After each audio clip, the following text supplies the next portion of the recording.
In 1955, Walt Disney opened Disneyland in Anaheim, California. The site was a resounding success, but the businessman envisioned a larger park, Orlando, Florida's Disney World.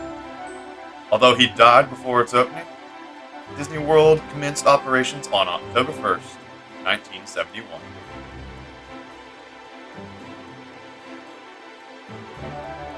These parks, though entertaining, were meant for more than just amusement. Disney believed that they should illustrate and encourage American values. He wanted to represent, in his own words, the ideals, the dreams, the hard facts that have created America. Disney viewed his parks as authentic educational experiences.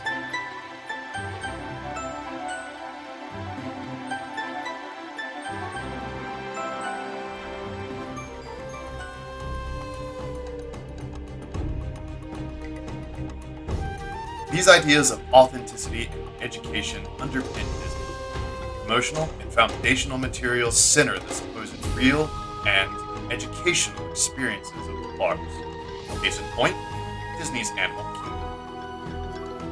Opened on Earth Day in 1998, Animal Kingdom's motto is entertain, educate, conserve.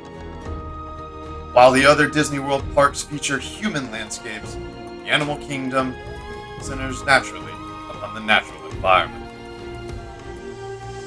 At 580 acres, Disney's Animal Kingdom is the largest theme park in the world. Currently, the park includes two imitative sections, Africa and Asia,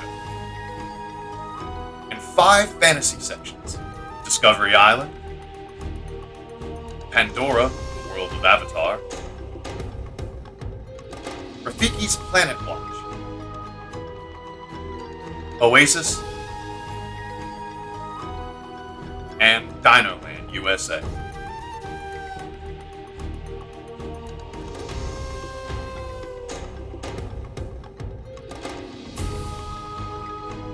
Every section features rides and live animals, and all are set within lush landscapes that become a character, catalyst, metaphor, and compelling narrative in their own right. Animal Kingdom's landscape attempts to portray an interconnected, natural environment and encourage people to engage in animal conservation. Therefore, the landscape needs to feel real and authentic. It needs to feel completely organic. The landscape attempts to recreate some of the planet's most exotic locations in exacting detail. The savannas of Africa, the jungles of Asia, primeval forests, the lush oases. Designers study and imported plants, trees, authentic architecture, and animals.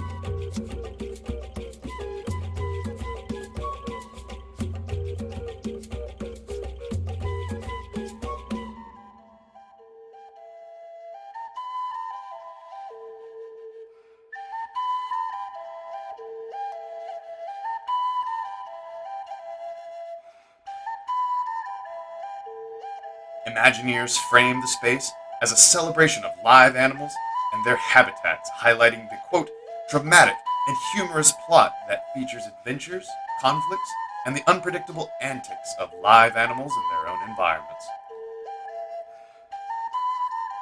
However, Disney's Animal Kingdom is a contrived, money-making venture.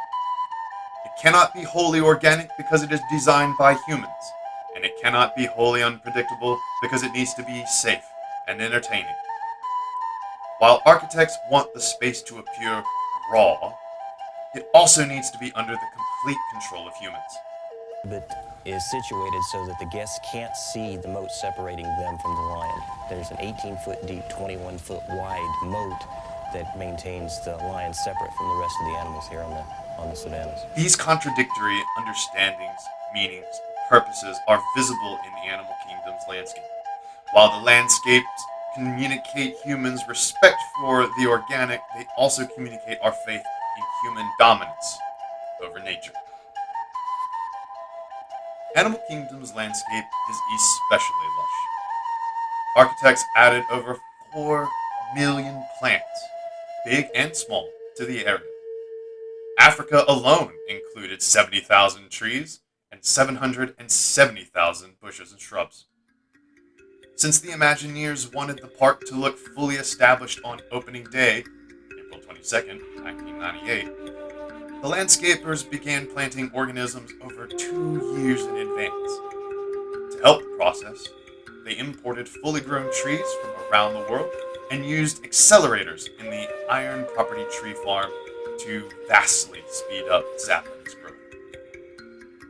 This emphasis on organic design highlights Disney's goal of making Animal Kingdom a natural, authentic landscape that communicates the importance of the environment and encourages conservation.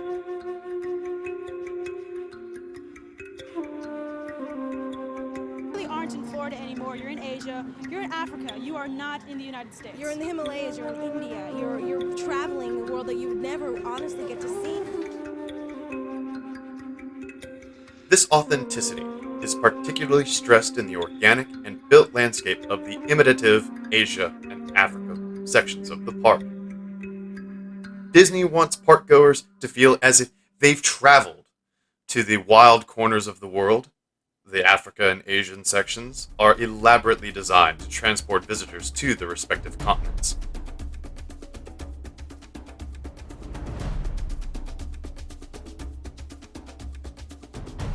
In Africa, they encounter the bustling marketplace of Harambe Village.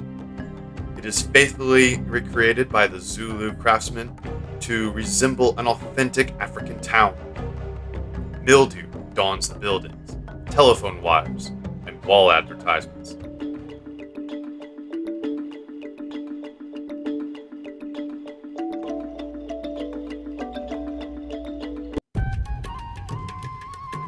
In Asia, the wet and tropical village of Anandapur centers around the Chakranadi River, and that is born from the snowmelts in the Himalayas. Its nurturing waters soon reach warmer regions where it feeds the dense jungle.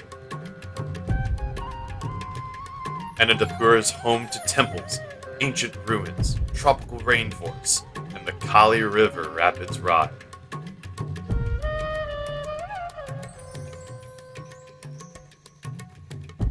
The other Asian village, Surkazong, features the signature attraction Expedition Everest. Everest provides tours through the Himalaya mountains. Guests wishing to explore these mighty peaks charter excursions near the base of this massive chain.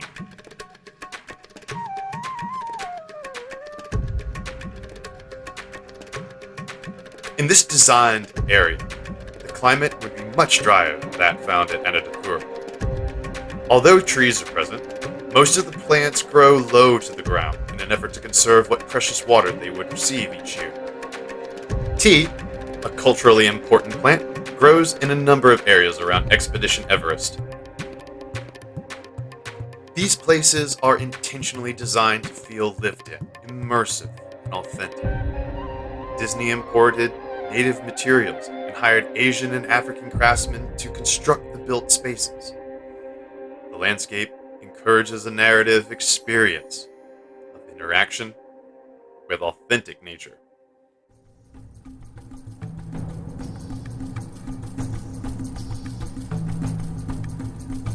But not everything is as it seems. The fake and real mingle in the landscape, creating contradictory meanings. Elevation off the ride path when you're in the safari truck was very carefully determined and used so that we could figure out what you would be seeing and what you were not supposed to be seeing. The other thing that we really tried to do in this park is actually have the animals mixed together. We want them to appear to be herds of animals intermingling with each other just as they do in nature. In Harambe, we find the real, like a kigelia, or sausage tree. The tree is primarily grown for ornamental purposes, but the flesh can be turned into an alcoholic beverage similar to beer, and the gourds are used in herbal medicines that are believed to cure snake bites, syphilis, and rheumatism. But there is also the fake. Several baobab trees shade Harambe and the savanna of the Kilimanjaro Safaris ride. These trees only bear leaves 3 months out of the year, and the trunks contain vast amounts of water that sustain them during the dry periods and droughts. A baobab tree can easily live to be over 1,000 years old. Yet, all of the Disney baobab trees are concrete. Even in the organic environment, man has total control. This control of nature is echoed in the way the supposed natural environment and the built environment interact in Africa. In Harambe, humans do not fight nature for space. The port town is fictitiously located somewhere along the east coast of Africa. The climate is hot with seasonal rains. Although plant life is abundant here, it isn't so thick that the town is afraid of continual encroachment. In fact, the people of Harambe have used the shrubs and trees and planters and gardens to help spruce up their town. Nature becomes the tool of humans to be used. Harambe also borders Kilimanjaro Safaris, the animal-dominated savanna. It marks the boundary between humans and nature, demarcating it as two distinct areas.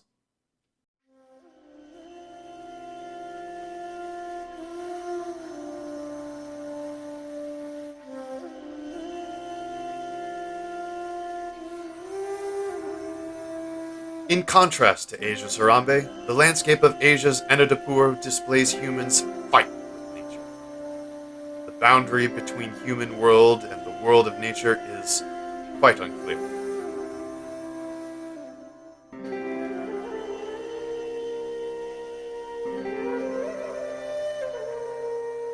Unrestrained growth is everywhere in Anandapur. Civilization is carved out through this jungle growth. The trees spring from the ancient temple, causing the structure to crumble. Vines reclaim the stone structures at the Flights of Wonder show. Along the Maharaja Jungle Trek, the thick growth continues. Tree trunks look centuries old, and walkways are thickly forested. Even the rocks are consumed by encroaching greenery. The natural environment seems stronger here, actually destroying the built environment. In spite of this visual communication of the power of nature over the built landscape, Asia has some subtle reminders that, even in this clash of nature and humans rise above.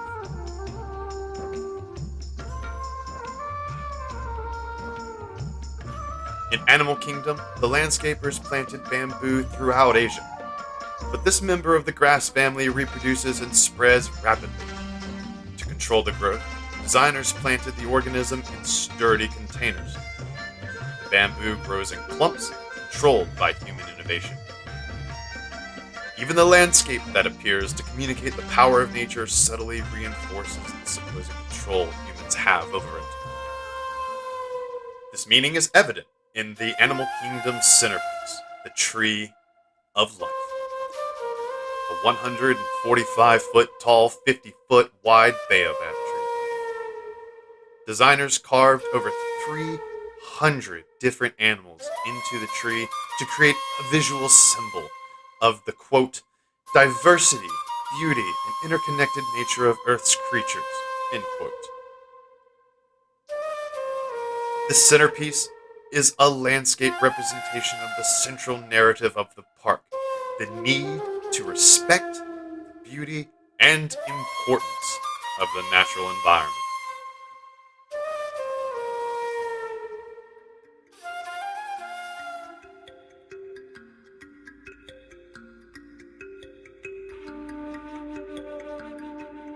But the Tree of Life is also the clearest example of the landscape's contradictory meanings. It is not a real tree. The centerpiece of Disney's supposed nature park is a human-made structure,